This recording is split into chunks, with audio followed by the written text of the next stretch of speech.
I'm going to bring you in close today because I do not have my whiteboard today.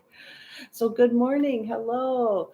My name is Tammy. I am actually in Hawaii today, and I am here to teach you something about habits. And I have 7 habits I'd like to review, and they actually came from the book um, Ready to. I just lost the name. Let me think of it. Katie Milkman is her name. That's the author. And the book is How to Change. Now, I've talked on this before. How to Change was the book I've been reading, and I actually finished it on the airplane on our way to Hawaii. So, good morning. Hello, everyone. And it was so good, I had to share it with you. So, How to Change was the name of the book by Katie Milkman, and I'll put it in the description how you can find that book. But it was so interesting because it was very scientific.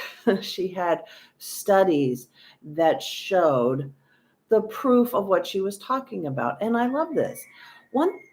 Sometimes when we come to making changes in our life, we kind of do something intuitive, right? We know ourselves and we make up these little rules for ourselves, but sometimes it's really cool to see the scientific side of why it works.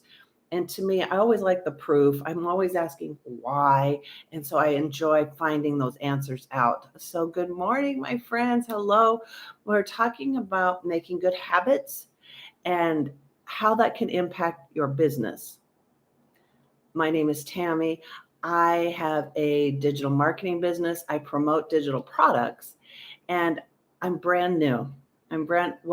So it'll be 4 months tomorrow that I've started digital marketing, and 3.5 months I've been with TikTok, starting brand new. And in fact, that's one of the first habits, or one of the things that can help change your perspective, help make good changes for yourself. If you're feeling stuck, if you're feeling like you can't do this, if you think I'm too old, I'm too broke, I'm too fill in the blank, right? Then this might be for you, because we want to break those mental cycles. We want to put in new neural pathways in our brain to help us succeed, to help us to grow. And so I want to cover 7 of them in my 30 minutes I have with you. All right, so let's get started. The first one was fresh starts. So that's when I said, I came to digital marketing 4 months ago. And to me, it was a fresh start. In fact, that's how I named my business, Never Too Late Income. Never Too Late Income.com was the name I chose, right? I'm an empty nester. I'm a grandma. My husband retired. And we looked at that pension check and said, this isn't enough. Having a fixed income, guys, have you ever been there? Like, you feel stuck, right? You feel stuck, like this is not enough. This isn't helping us reach our retirement dreams, right? I'm an old Gen Xer, right? Anybody Gen Xer out there? And and a stay at home. I stayed at home for 30 years. And the thought of going out into the workforce at this time in my life, no, thank you. I was not interested in that. And we had to find another way. And digital marketing came along. And to me, that was a fresh start. I found something I enjoyed, right? It was tons of education. I love to learn. And I thought, I think I can do this. And I started June 1st. So when you think about fresh starts, maybe it's a meaningful date, like the first of the month. Maybe it's a big life change. You've relocated. That is a great way to have a fresh start when you want to do something new, start a new habit, let go of old habits. Fresh starts is a great way to do that.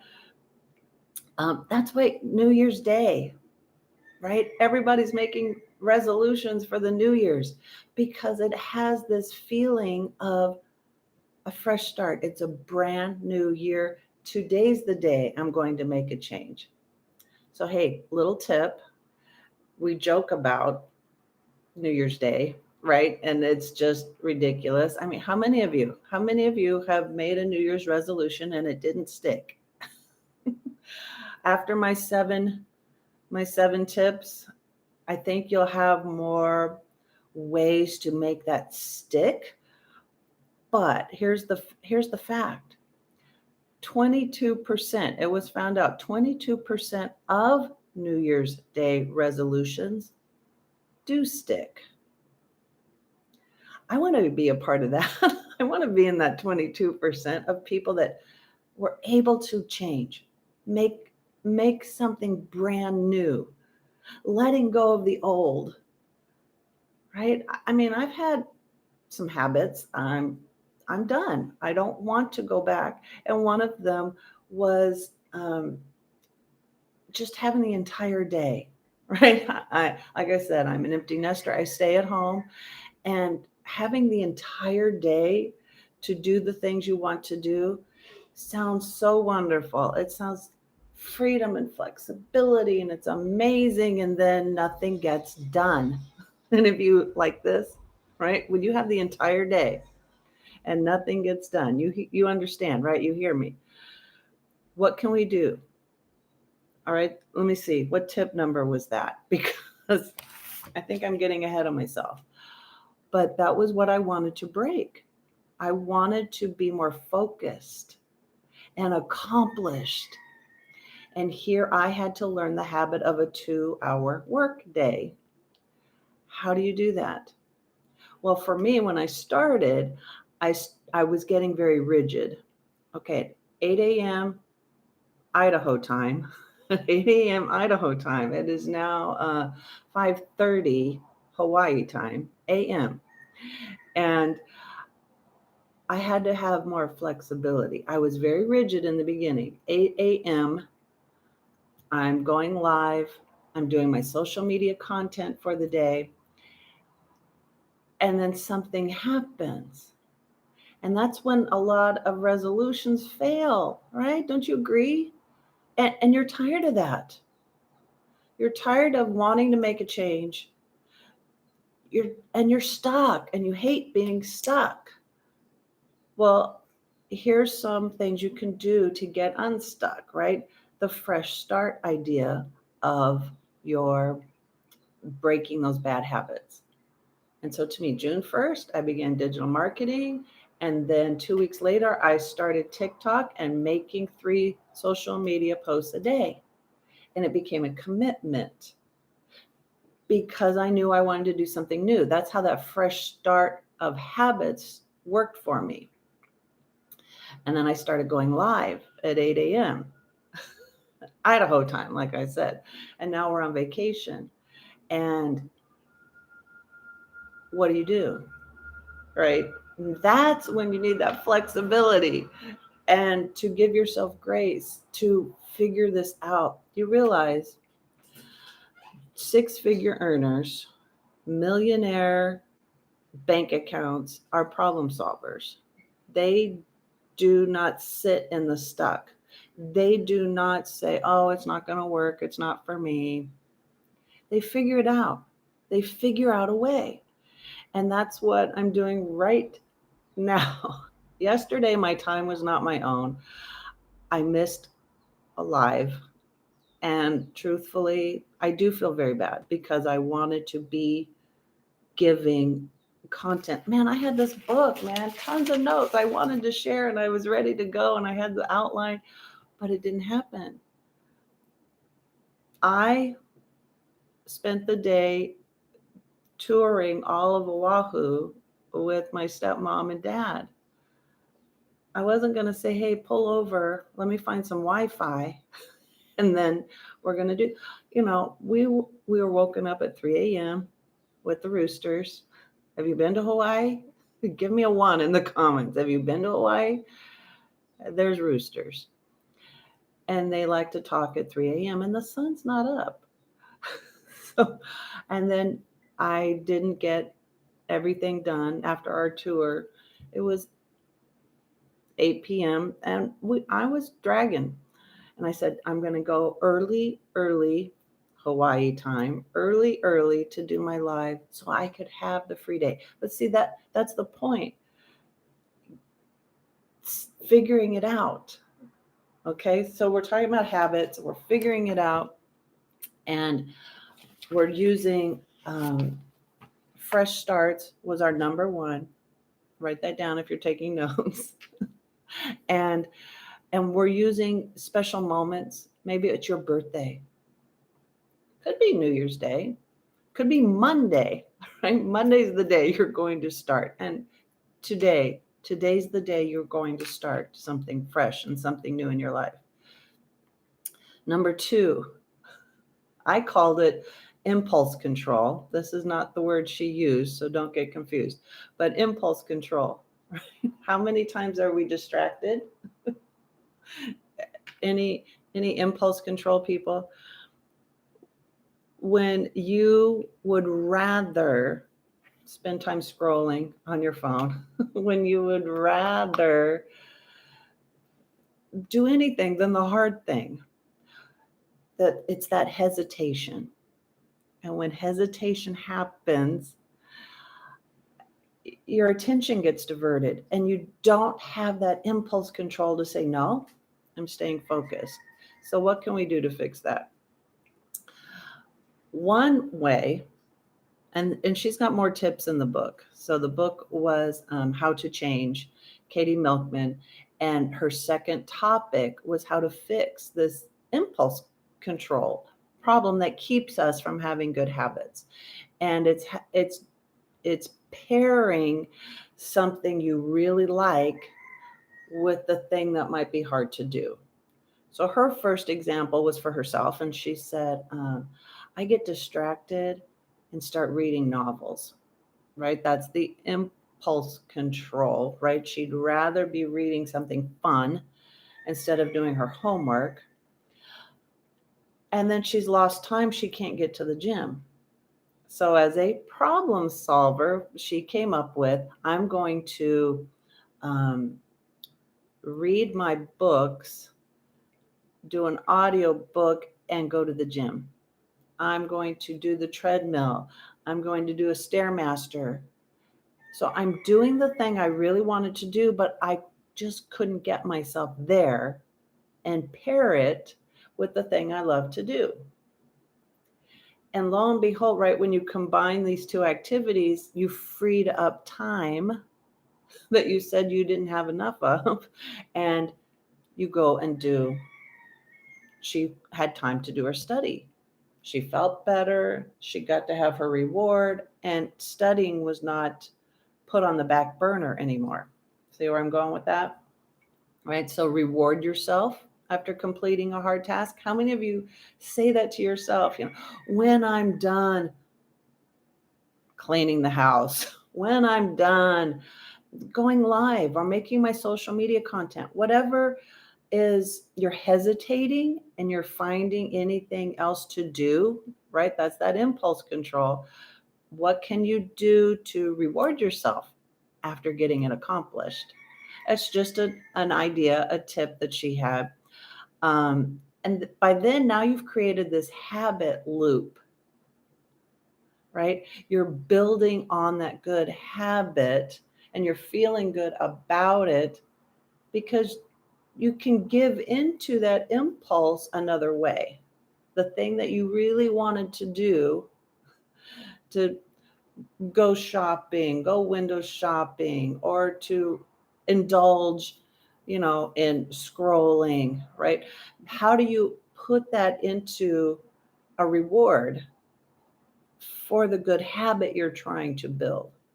So think about those things. All right, number 3. All right, we want to combat procrastination. Guys, it's another way of hesitation.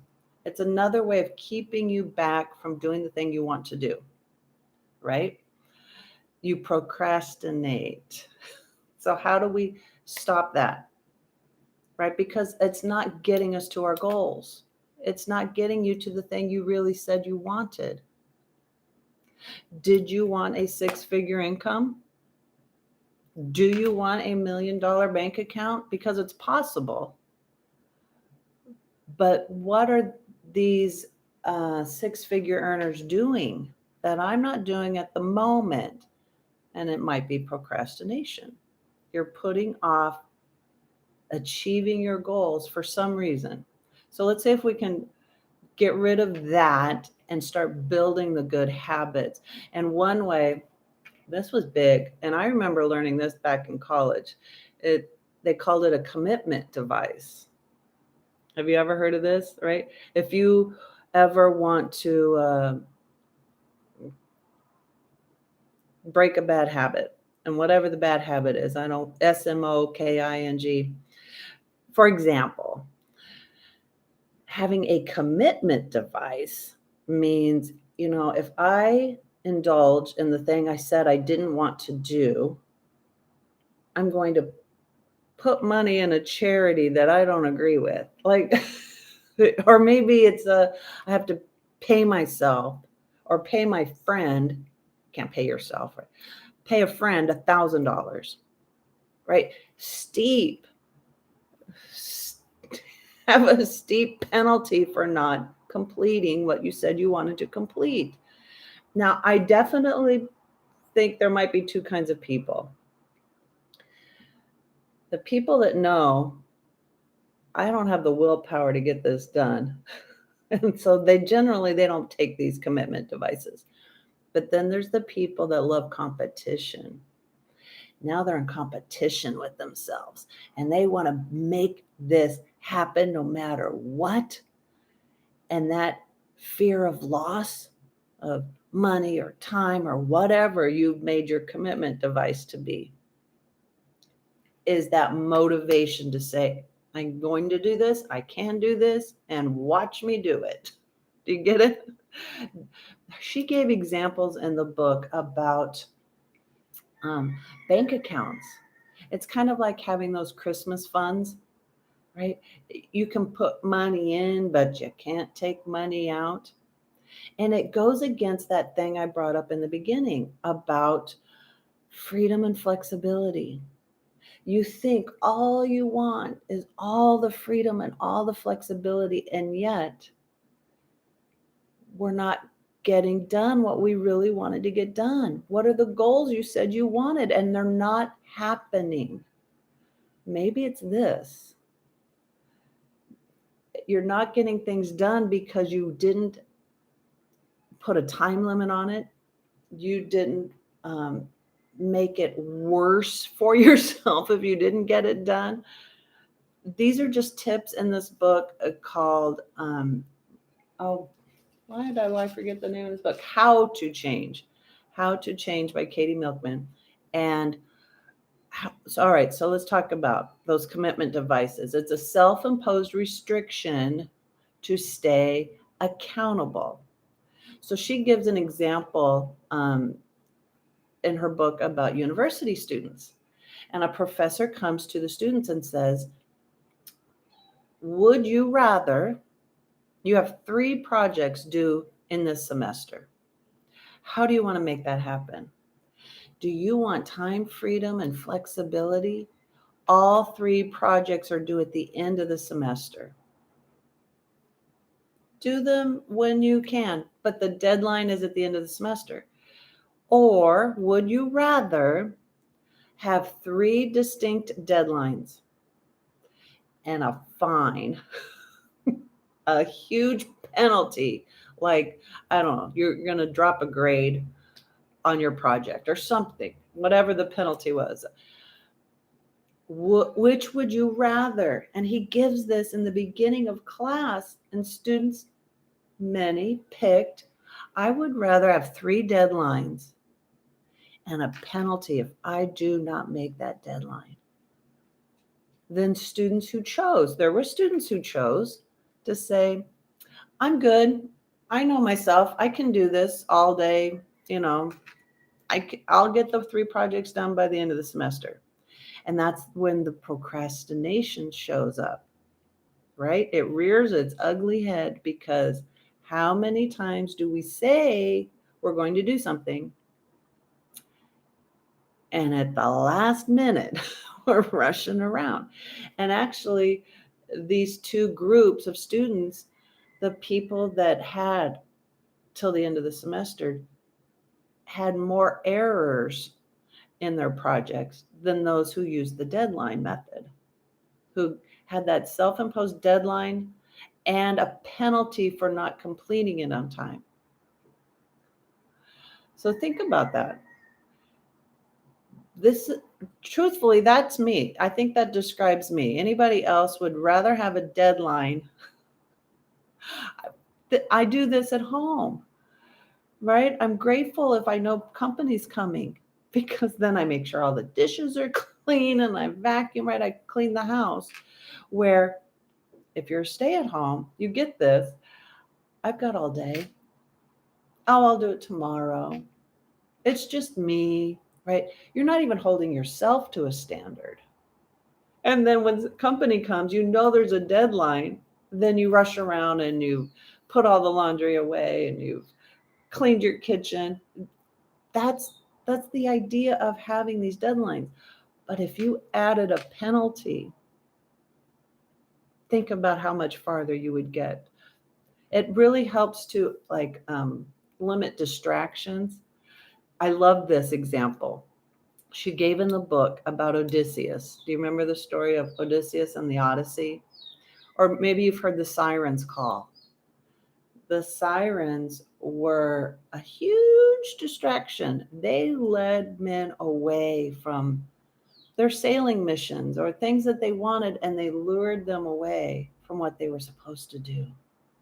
And so Odysseus is on a journey, and he asks his men to lash him to the mast, tie him down so that he can not succumb to the sirens. But he was so vain, or whatever the term is you want to say, he wanted to hear it. He wanted to know what he was missing. So he had the men tie him to the mast so he knew he couldn't escape.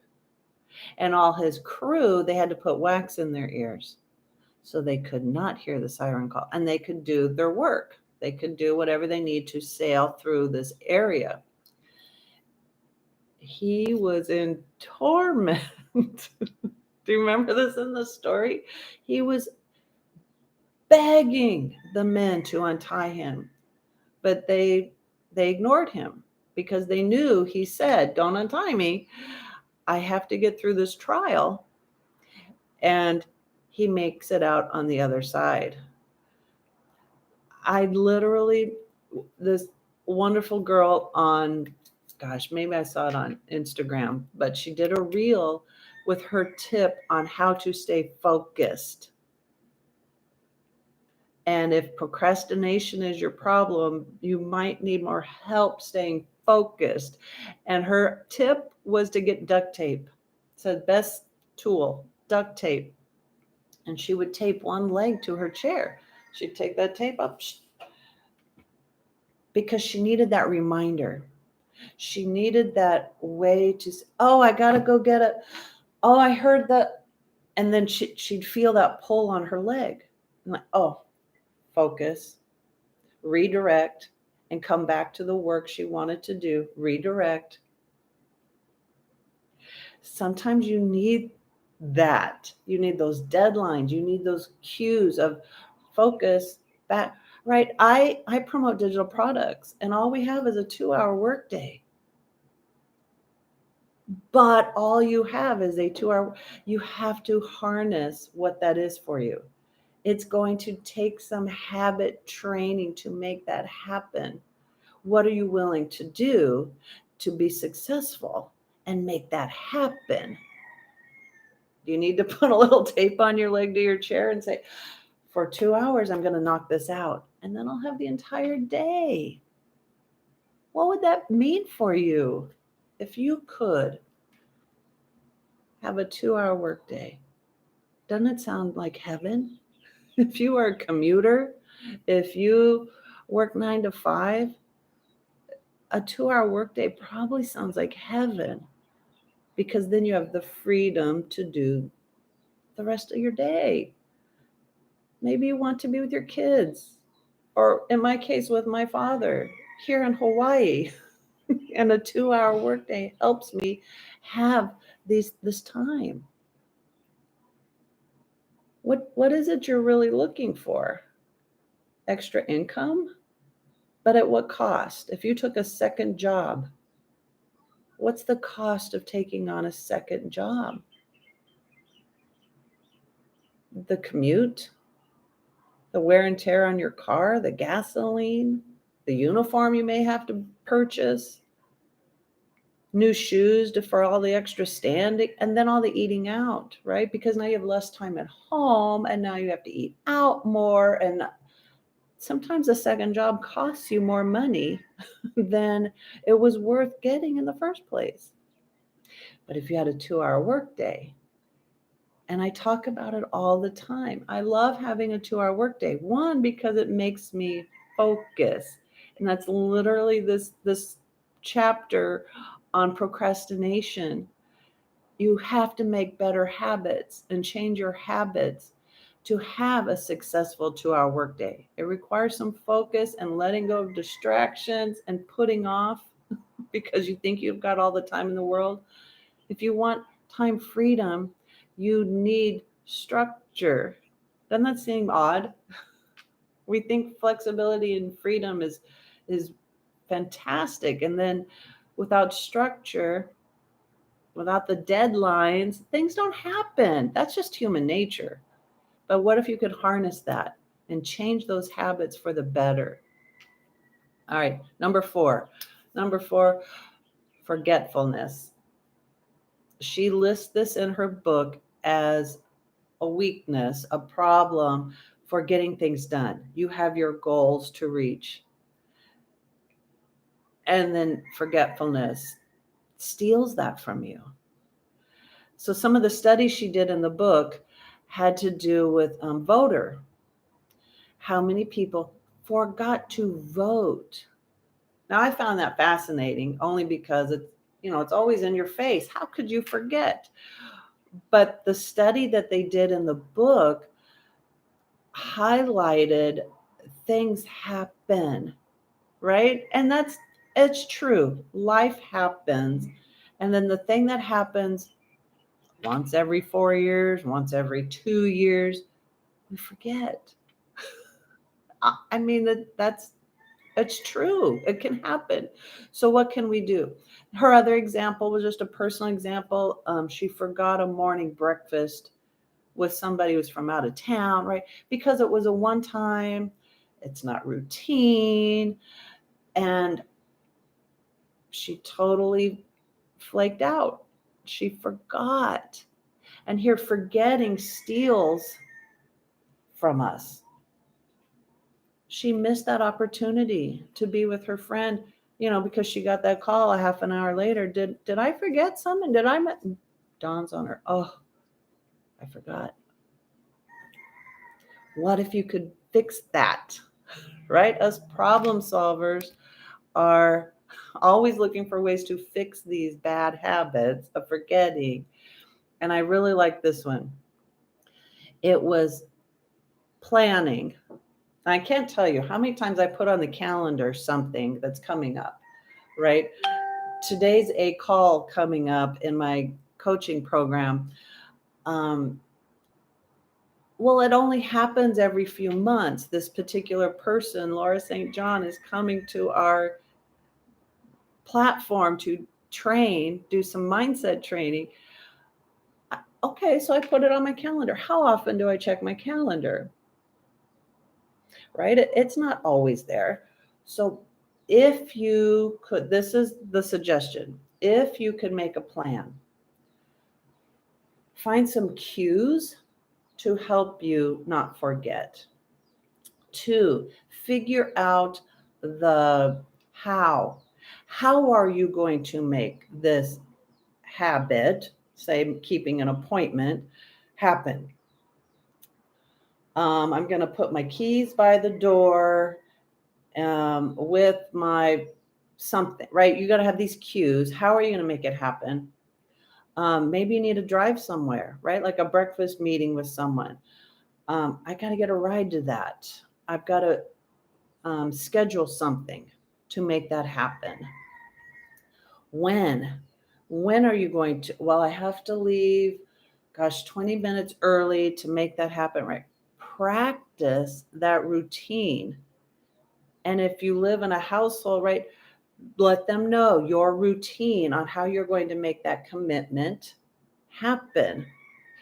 And where do we have to be? So this was something they gave to voters, right? In these, those phone calls you get, don't forget to vote, right? Do you plan on voting? Yes. Do you have a plan to make that happen? And they found when those questions were asked to the people on the phone, they were better at making that commitment. They literally saw the areas, those districts, numbers went up where that phone call, that question happened. It was percentages of more voters turned out because they had the plan. They rehearsed it. They said to someone else, well, I'm going to get a ride and I have to leave 20 minutes early. And yes, I know where the polling place is. It's down the street, whatever. And that helps solidify them reaching that goal.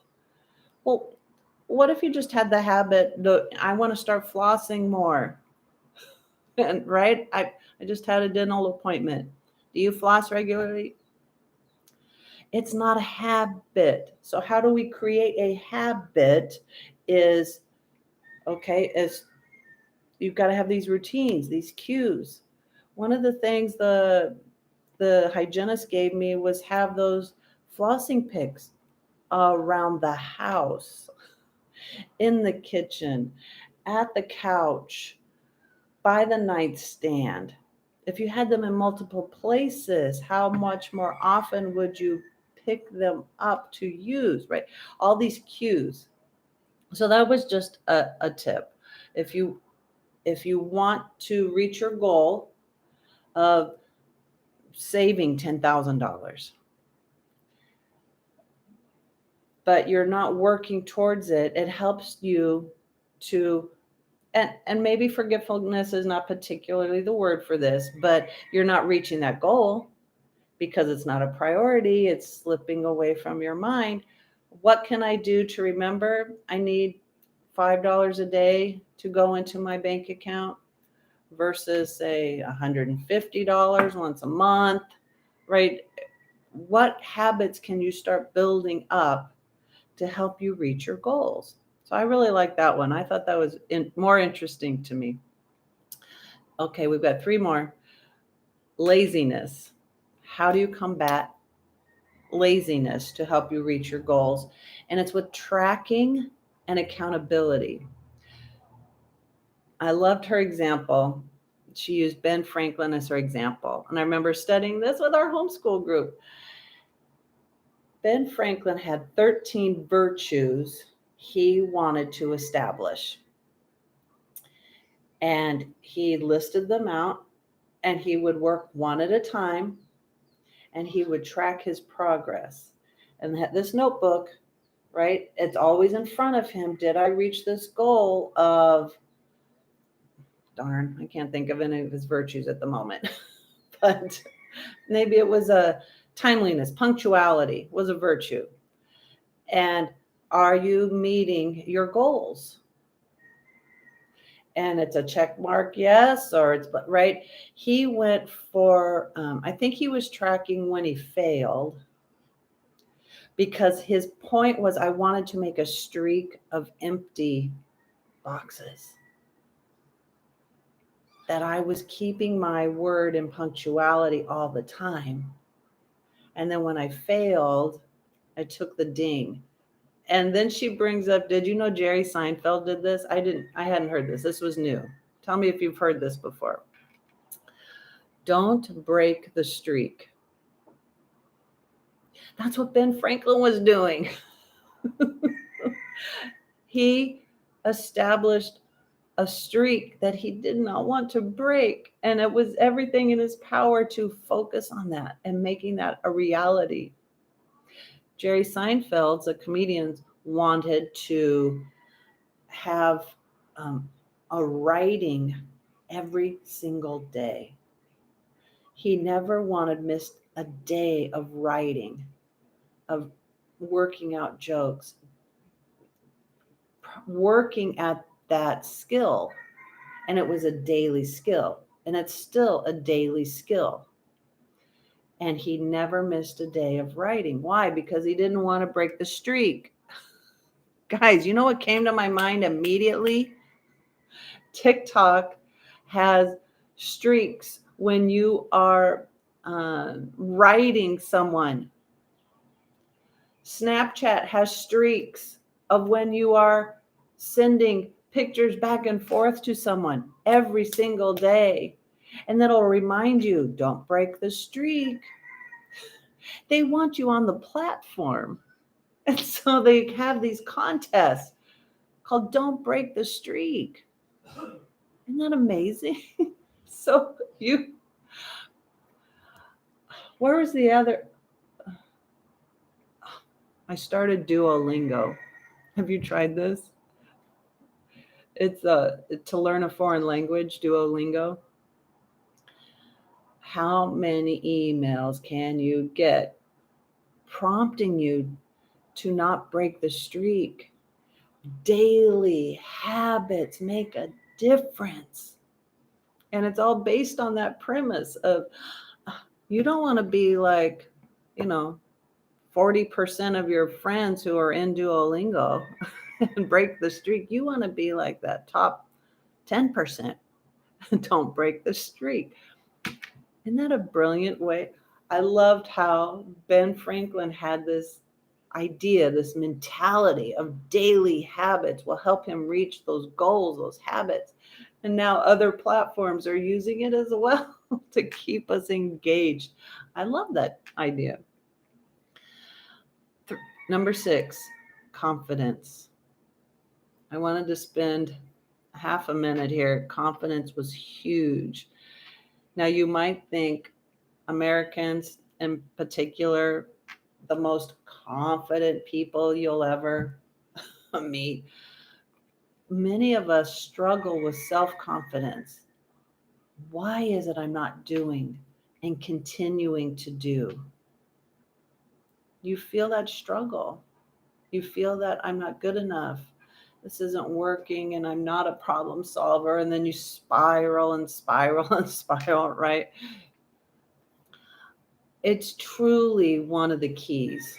If you want to have better business, if you want to have more success, you've got to build that internal confidence. It's that belief in yourself, belief that I can do the thing, my goal. Guys, this is one of my tips. I was taught this in learning my strengths with that Clifton Strengths Finder. If you want to start achieving better results, and it seems like it's a million miles away, it's somewhere way out there. So the image was, can you hear the roosters? Welcome to Hawaii. They say, imagine you're at a football field. So you have 100 yards between one goal post and the next, and you're at one end, and you're looking down the field, and it's so far away. It imagines, it feels this way. The thing you want seems so out of reach. Or you're a big dreamer. You've got big goals. You want to have a vacation in Hawaii and you want to bring your family too. How do you do that? You want to be able to quit your 9-to-5 job. How do you do that? That the goal seems so huge. And yet it was in you. There was something there. You wanted that. How do you achieve that? First of all, you have to believe it can happen. You have to believe it's possible. This story was from 1939, and this young student goes into his college class and he's a little bit late and he sees two problems on the board. He assumes that's their homework assignment. He jots it down and he goes out and he's doing this homework and he's like, this is really hard. What's up with me? So he spends, he focuses, he works on it like for several days. In fact, he goes back to his professor to turn the homework in and said, whew, that was tough, and I'm sorry I'm late. I'm sorry for turning this in late, but here's the solution. The professor's like, what did you just do? I had put on the board two unsolvables. They're open questions. No one's ever been able to solve this. And the student came in and said, I'm sorry I'm late. Here's the answers. How was that possible? Because he didn't know what he didn't know it was unsolvable. He thought it was homework, for crying out loud. And so he went home and did his homework. When I came to digital marketing, I was intimidated. I was scared. I had to learn new skills. And one of them was going live. It was a little intimidating, scary. Like, how can I do this? And I'm still getting used to it. I need to get better. I understand that. But when I heard someone else say, this is fun, I actually enjoy this, it made me go, he thinks it's fun. Now, I hadn't gone yet. I've never done it before. He actually said this was fun. And that made me stop in my tracks. I was like, maybe it's not as bad as people say. And I had the confidence to try and to play with this and experiment with this. And I love it. I truly love being here with you. I want to give you something of value, something I'm learning, because I swear learning's my middle name. Whatever I find out new, I can't wait to share it. So here I am sharing with you how to have the habits to have a successful business or successful anything. What is it you're really looking for? And so, one, believe in your abilities and you will achieve more. But here's the other side. What if there's a setback? Is that going to affect your confidence? Successful people look at setbacks as opportunities for growth. If they want to get better, I hope I have a challenge today. I hope I have a problem to solve. They look forward to that. They're not intimidated by it. That's something they want to bring to the table and to improve themselves. And every time they do, they've improved their confidence. They've gotten better. So change your mindset about that. I challenge you for that. All right. The last habit she labeled conformity.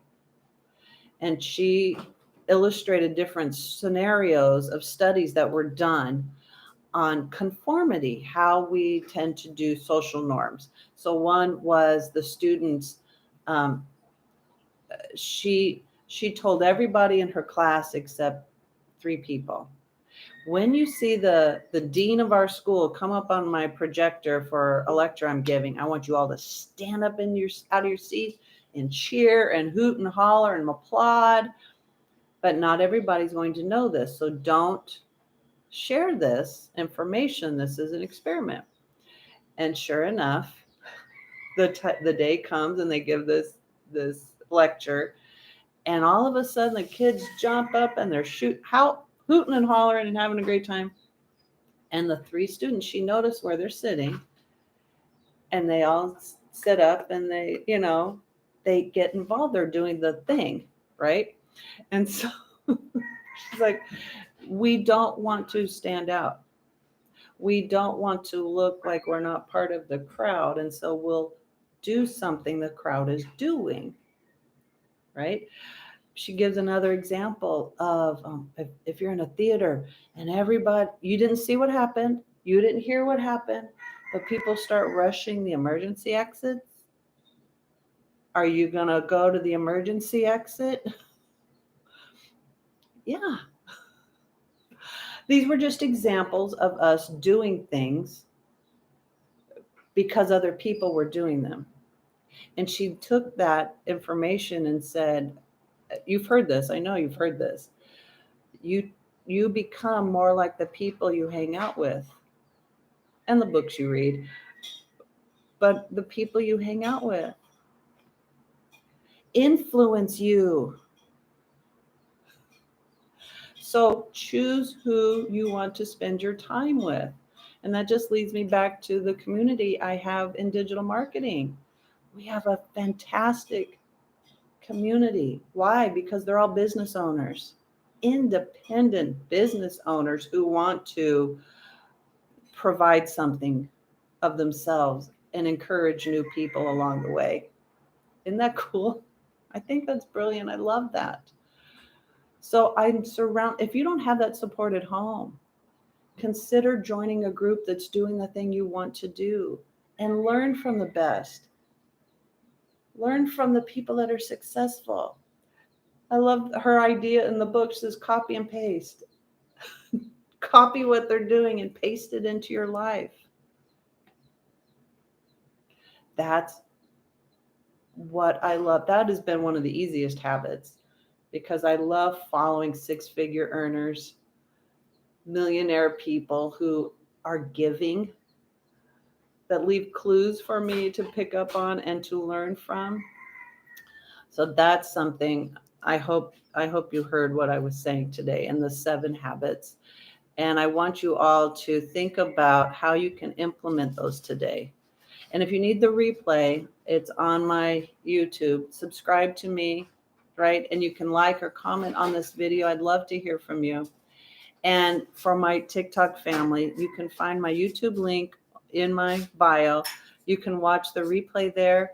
And I'd love to hear from you. Again, this is Tammy. I'm from nevertoolateincome.com. And I'd love to hear from you. Put your email in and write me and let me know. Do you have a question? Was there something that wasn't explained well? I want to help you with that. And thank you again. You guys have been a great audience today. Thank you for hanging out with me. And I will see you tomorrow. All right, you guys have a blessed Monday. And thank you to my YouTube channel. You guys have been fabulous. Comment, let me know what you learned, what were your takeaways, or if you need more information on the program that I'm in that taught me how to harness a 2-hour workday using social media and my cell phone. Let me know. Type now in the comments. I'd love to send that to you. So you guys have a great Monday, and I will see you tomorrow.